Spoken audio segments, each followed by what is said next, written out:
जय सेवा, जय जोहार, जय हिंद। द स्पोकन लाइब्रेरी के इस खास एपिसोड में आप सभी का तहे दिल से स्वागत है। यहाँ हम हर दिन एक नई और प्रेरणादायक ऑडियो बुक लेकर आते हैं। तो सब्सक्राइब कीजिए और सुनिए आज की यह खास ऑडियो बुक। क्या आपने कभी सोचा है कि उस इंसान पर क्या बीतती होगी जो एक साधारण आदिवासी परिवार में पैदा हुआ, लेकिन जिसने अंग्रेजी हुकूमत को चुनौती दी, जिसके अंदर इतनी आग थी कि उसने सिर्फ 25 साल की उम्र में ही अंग्रेजों की नींव हिला दी और अपने लोगों को आजादी की लड़ाई के लिए एकजुट कर दिया। यह कहानी किसी आम इंसान की नहीं है। यह कहानी है धरती आबा, भगवान बिरसा मुंडा की। एक वो समय था जब भारत अंग्रेजों की जंजीरों में जकड़ा हुआ था। गांवों में किसान भूख से तड़प रहे थे और आदिवासी समाज अपनी ही जमीन से बेदखल कर दी गए थे। जिन जंगलों को वे अपनी मां मानते थे, जिन नदियों को वे जीवन का आधार मानते थे, उन्हीं पर अंग्रेजों और जमींदारों का कब्जा हो चुका था। आदिवासी लोग अपने ही खेतों में मजदूर बना दिए गए थे। गरीबी, भूख और पीड़ा ने पूरे समाज को घेर लिया था। इन्हीं अंधेरों के बीच 15 नवंबर 1875 की सुबह झारखंड के छोटे से गांव उलिहातू में एक बालक का जन्म हुआ। किसी ने नहीं सोचा था कि ये बालक एक दिन भगवान बन जाएगा और आदिवासी समाज को जगाकर अंग्रेजों की नींव हिला देगा। उसका नाम था भगवान बिरसा मुंडा। दोस्तों, यह कहानी सिर्फ कहानी नहीं है, यह हमारी जड़ों की आवाज है। अगर आपको भी लग रहा है कि भगवान बिरसा मुंडा की गाथा हर भारतीय तक पहुंचना चाहिए, तो अभी इसी वक्त चैनल को सब्सक्राइब कर दीजिए, क्योंकि आगे की कहानी और भी रोमांचक और दिल को छू लेने वाली है। भगवान बिरसा मुंडा का जन्म एक साधारण किसान परिवार में हुआ। उनके पिता सुगना मुंडा मेहनतकश थे और मां कर्मी हाथू घर की देखभाल करती थीं। घर मिट्टी और फूस से बना था। गरीबी चारों तरफ थी, लेकिन उस घर में जो रोशनी आई, उसने पूरे आदिवासी समाज को उजाला दिया। गांव के बुजुर्ग अक्सर कहते थे कि इस बच्चे की आंखों में कोई अलग चमक है, मानो खुद धरती मां ने इसे भेजा हो। भगवान बिरसा मुंडा का बचपन बहुत साधारण परिस्थितियों में बीता, लेकिन उनका स्वभाव साधारण बच्चों से बिल्कुल अलग था। जब गांव के बाकी बच्चे खेलों में मस्त रहते, भगवान बिरसा मुंडा तब भी गंभीर सवाल पूछते। वे अक्सर अपनी मां से कहते, हम अपनी ही जमीन से क्यों बेदखल कर दिए गए हैं? हम जंगल से लकड़ी क्यों नहीं ले सकते? हमारे साथ हमेशा अन्याय क्यों होता है? उनके सवाल सुनकर बड़े लोग हैरान रह जाते। बचपन से ही उनमें विद्रोह की चिंगारी जलने लगी थी। उनके दोस्त बताते थे कि जब भी कोई अंग्रेज या जमींदार गांव के लोगों पर अन्याय करता, तो भगवान बिरसा मुंडा सबसे आगे खड़े हो जाते और बाकी बच्चों को भी आवाज उठाने के लिए तैयार करते। भगवान बिरसा मुंडा को बचपन में पढ़ाई का अवसर भी मिला। उन्होंने जर्मन मिशन स्कूल से शिक्षा प्राप्त करनी शुरू की। वे पढ़ाई में बेहद तेज थे, लेकिन मिशनरियों ने उन्हें ईसाई धर्म अपनाने के लिए प्रेरित किया और उनका नाम बिरसा डेविड रख दिया। हालांकि भगवान बिरसा मुंडा का मन वहां कभी नहीं लगा। उन्हें लगता था कि उनका असली धर्म उनकी मिट्टी, उनकी धरती और उनके जंगल में है।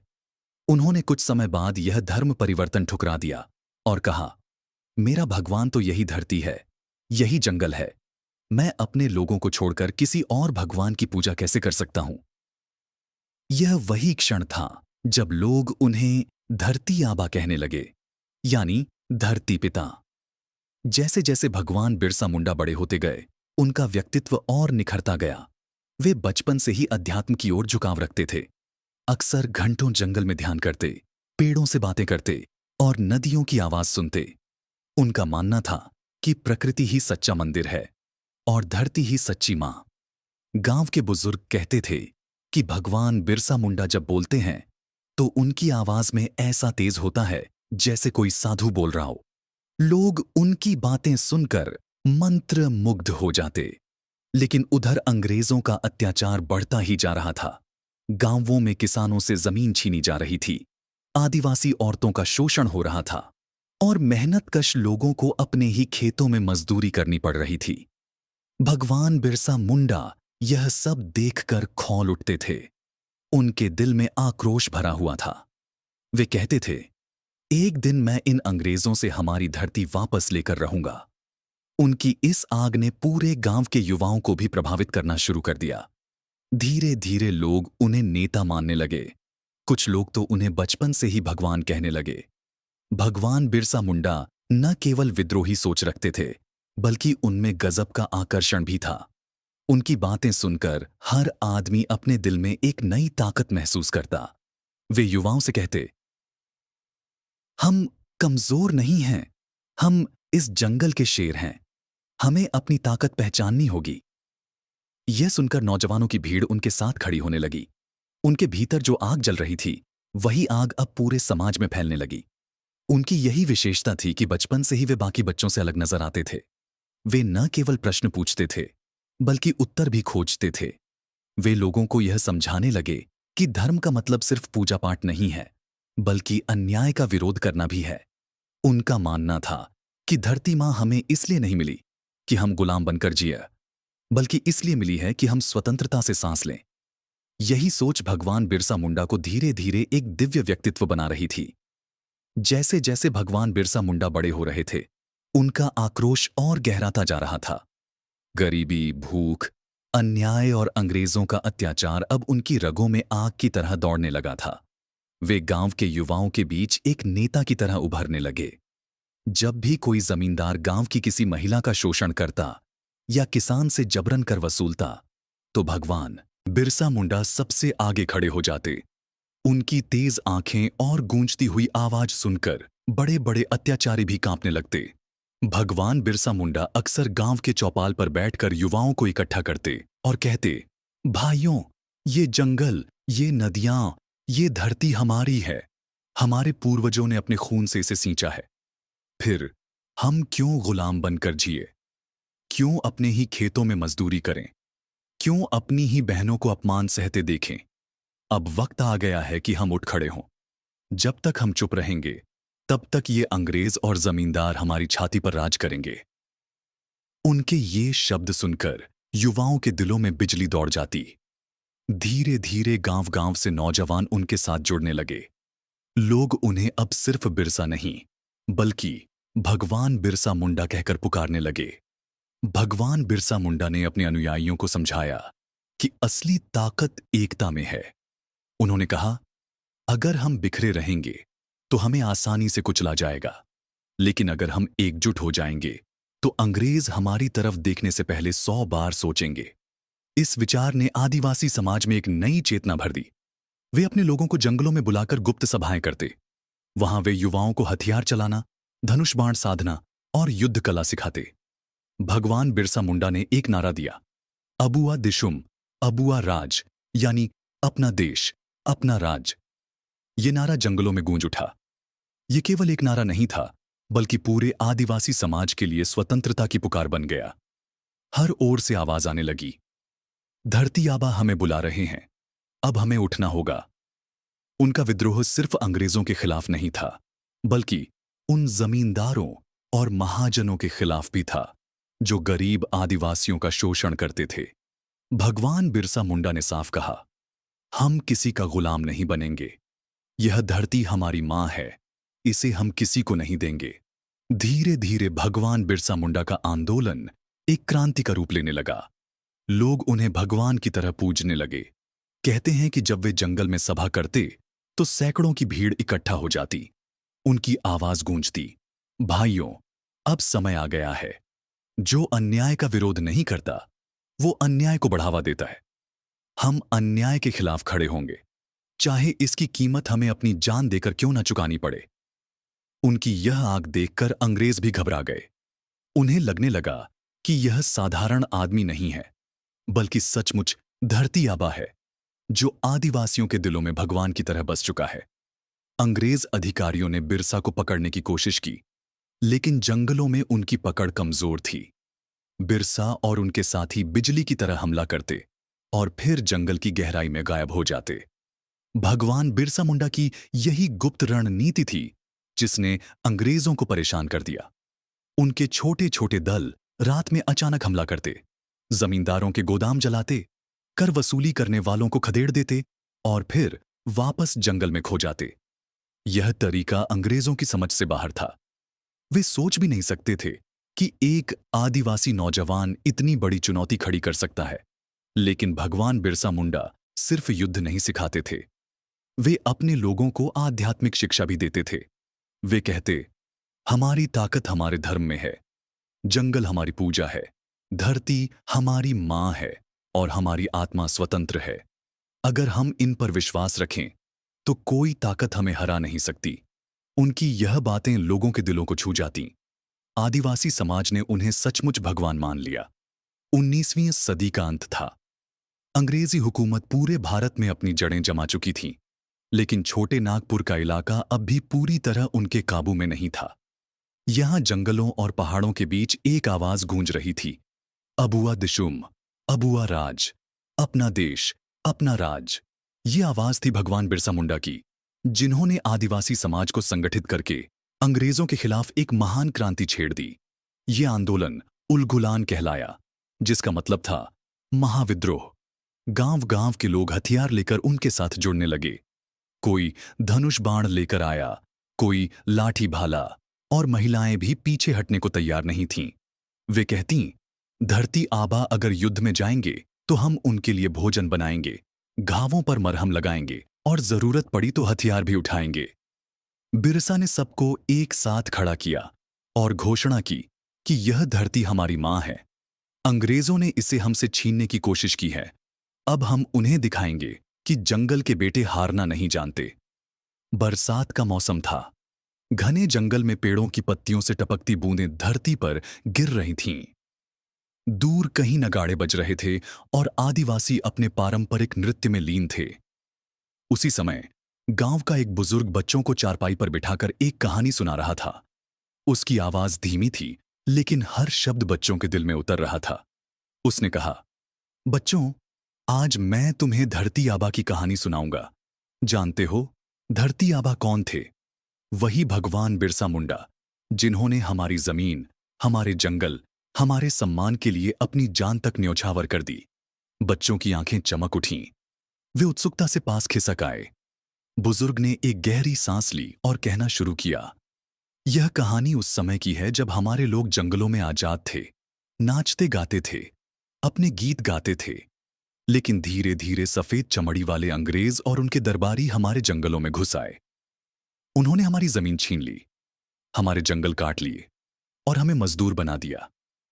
हमारी आजादी, हमारी संस्कृति और हमारा विश्वास सब खतरे में था। तब भगवान बिरसा मुंडा का जन्म हुआ।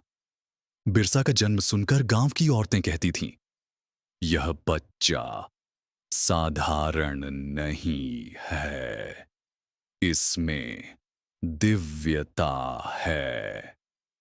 बचपन में ही वह अलग थे।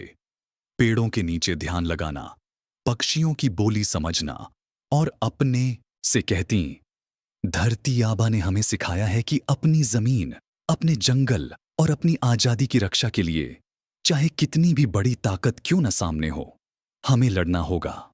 उनकी बातें पीढ़ी दर पीढ़ी लोगों की नसों में उतरती चली गईं। आज भी जब कोई आदिवासी बच्चा जन्म लेता है तो उसे धरती आबा की गाथाएं सुनाई जाती हैं। जब किसी किसान का हल धरती को चीरता है तो वह मन ही मन धरती आबा को याद करता है। जब कोई अन्याय के खिलाफ आवाज उठाता है तो उसकी ताकत का नाम होता है भगवान बिरसा मुंडा। उन्होंने भले ही सिर्फ 25 साल की छोटी सी जिंदगी जी, लेकिन उनकी गूंज सदियों तक फैली। उन्होंने हमें यह सिखाया कि आजादी सिर्फ राजनीति की लड़ाई नहीं, बल्कि आत्मसम्मान और अपनी पहचान की लड़ाई भी होती है। उनका दिया हुआ नारा, अबुआ दिशुम, अबुआ राज, आज भी आदिवासी समाज के दिलों में गूंजता है। भगवान बिरसा मुंडा ने यह साबित कर दिया कि इतिहास बनाने के लिए उम्र बड़ी नहीं, हिम्मत बड़ी होनी चाहिए। उनकी शहादत ने आने वाले स्वतंत्रता संग्राम को और ताकत दी। जब भी भारत के स्वतंत्रता सेनानियों की गाथा गाई जाती है तो धरती आबा का नाम उसमें अमर होकर गूंजता है। भगवान बिरसा मुंडा की मृत्यु के बाद लोगों का गुस्सा और भी तेज हो गया। जंगलों में आग की तरह यह बात फैल गई कि अंग्रेजों ने हमारे धरती आबा को छल से मार दिया। हर ओर मातम था, लेकिन उस मातम में भी प्रतिरोध की चिंगारी जल रही थी। महिलाएं अपने बच्चों को दूध पिलाते समय कसम खातीं, कि वे अपने लाल को धरती आबा जैसा वीर बनाएंगी। बुजुर्ग अपने गीतों में उनकी वीर गाथा गाने लगे। गांव के चौपालों में बिरसा के नाम से ही लोग एक दूसरे को जोश दिलाने लगे। लोग कहते थे, बिरसा भले ही देह छोड़ चुके हों, लेकिन वे हमारे खून में हैं, हमारी धरती की खुशबू में हैं। हर हवा के झोंके में उनका आशीर्वाद है। आदिवासी समाज ने अपने त्योहारों, अपने गीतों और अपनी कहानियों में धरती आबा को जीवित रखा। किसी भी गांव में शादी होती तो मंगल गीतों के साथ धरती आबा का नाम लिया जाता। खेत बोने से पहले किसान उनका स्मरण करते। धीरे धीरे बिरसा मुंडा एक व्यक्ति से परे होकर विश्वास और आस्था का प्रतीक बन गए। उनकी शहादत ने आने वाली पीढ़ियों को स्वतंत्रता आंदोलन में कूदने की ताकत दी। जब भगत सिंह ने अपने लिए रास्ता चुना तो उनके कानों में धरती आबा जैसे वीरों की कहानियां गूंज रही थीं। जब महात्मा गांधी ने आंदोलन शुरू किया तो उनके पीछे भी वही लोक शक्ति थी जो भगवान बिरसा मुंडा ने जगाई थी। गांधी ने खुद माना था कि आदिवासी समाज ने अंग्रेजों के खिलाफ सबसे पहले विद्रोह का बिगुल बजाया था और उस विद्रोह के महानायक धरती आबा थे।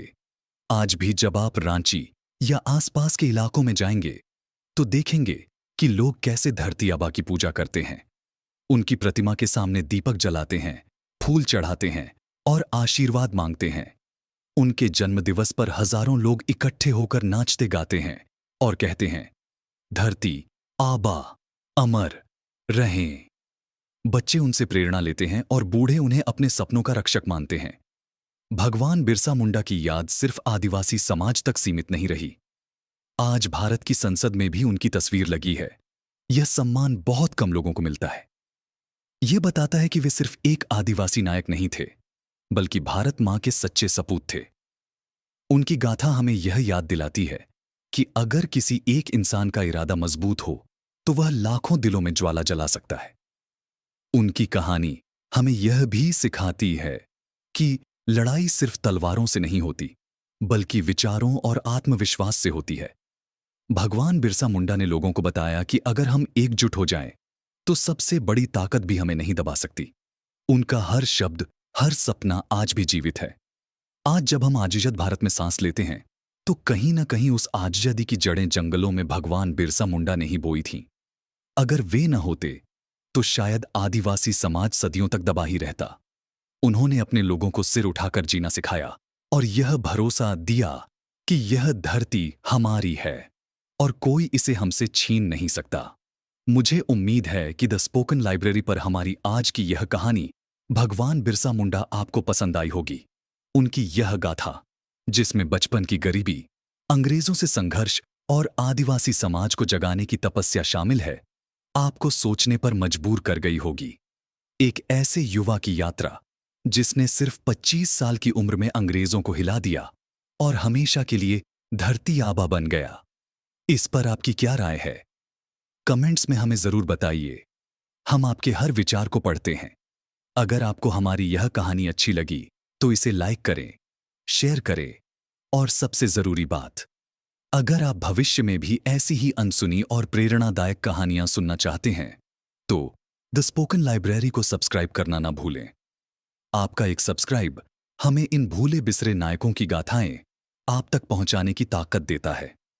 जल्द ही मिलेंगे एक नई कहानी के साथ, एक और गुमनाम नायक की जीवन यात्रा के साथ। तब तक के लिए अपना ख्याल रखिए। जय हिंद।